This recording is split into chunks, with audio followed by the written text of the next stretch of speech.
Një moment reflektimi për këtë aktivistat që janë, që nëse keni një kauz që dëni me tregu të vërtetën, je LDK-ja edhe ju voton edhe ju jep rastin me punë në parlament. Faleminderit shumë, fituesve gjithmonë bashkëpartiakëve.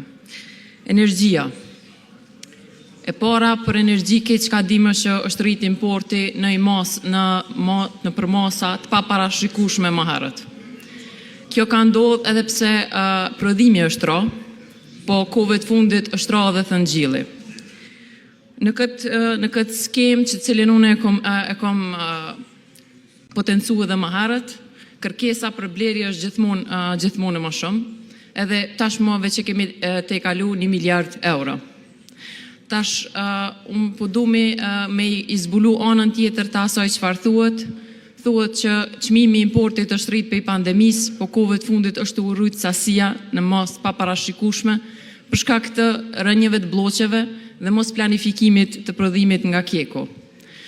Është vërtet, unë kam qenë edhe dëshmitare në hetimin për bartjen e energjisë elektrike, po ai hetim është veçmas, edhe nuk e ka fjalën e fundit se çka po ndodh në sektorin e energjisë elektrike.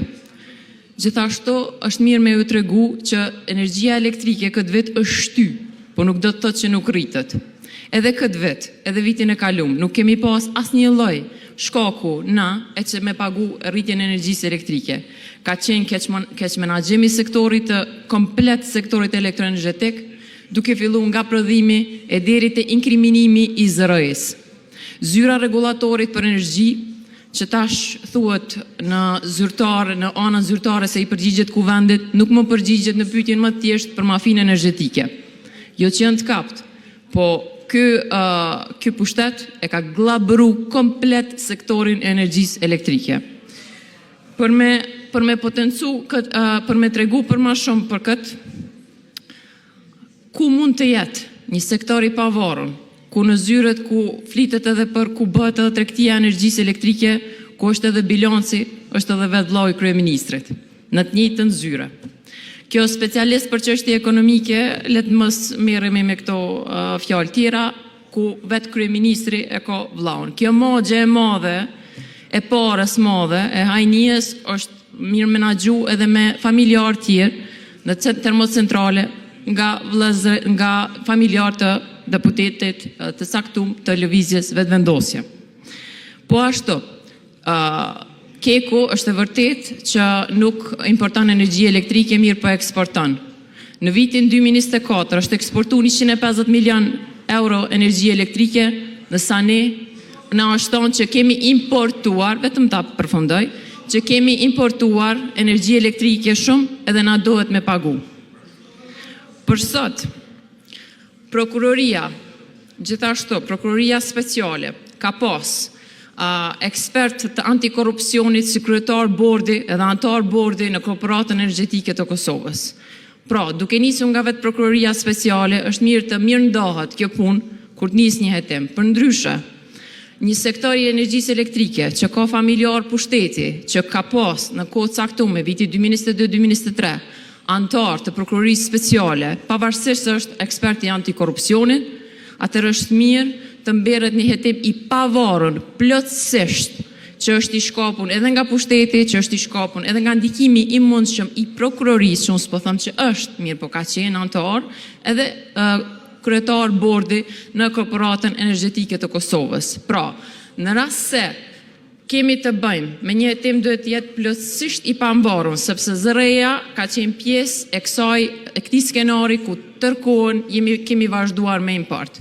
Gjithashtu ka prova faktike, pa kontestueshme, që janë bërë, ka pas dallim të pagesave që janë bërë për import energjisë elektrike apo shitje të energjisë elektrike jashtë kontratave me entitetet caktuara të biznesit. Ky favorizim ka ndodhur në vitet 2021-2022, edhe këtë është mirë prokuroria speciale me hetu duke u ndarë plotësisht nga ky hetim e që do të zbarte krejt çka ka ndodhur në sektorin e energjisë elektrike. Pra, kam shumë pyetje çka po ndodh, pse s'po hetohet, pse s'po ecën, pse s'po ndryshon gjendja. Gjendja nuk ndryshon edhe vitin 2026 për shkak që ka më shumë import energjisë elektrike se sa është planifikuar. Skenari është kësisoje. Mendohet që do të importohet ma pak, në fund të raportit thuhet nga rënjet e paplanifikueshme kemi importuar më shumë, vendoset tek një tarifa dhe vazhdon ky cirk i këtij sektori deri për vitin e 6 tani. Sa i përket kontratës me KEC, ka qenë parapome që 300 milion të bëhen investime, kur afër 100 miliona shkojnë vetëm humbje. Pra nëse do të ishte mirë mbajtur, nëse do ishte menaxhuar kontrata e KEC-it si duhet, sot do të uleshin humbjet, edhe do të auditoheshin investimet, por nuk ka qenë kjo ideja e pushtetit se me anë të KEC-it lejohet importimi gjithsesi tregtia e madhe e energjisë elektrike. Në këtë seancë, për këtë temë, që kisha desh me potencu, është që sektori energjisë elektrike, njerëzit edhe ekonomia jonë nuk mund të drejtohet nga rënat, broçkollat, edhe lloj fjalie që del për me mbulu se çfarë po ndodh pas dhe çka ka ndodh gjatë tyre viteve. Edhe kjo punë nuk mund të hetohet me zyrën e rregullatorit të energjisë për shkak që është palë e inkriminuar në këtë tollovi të energjisë elektrike. Ju falemnderit shumë, miru takofshim edhe në fjalimin tjetër.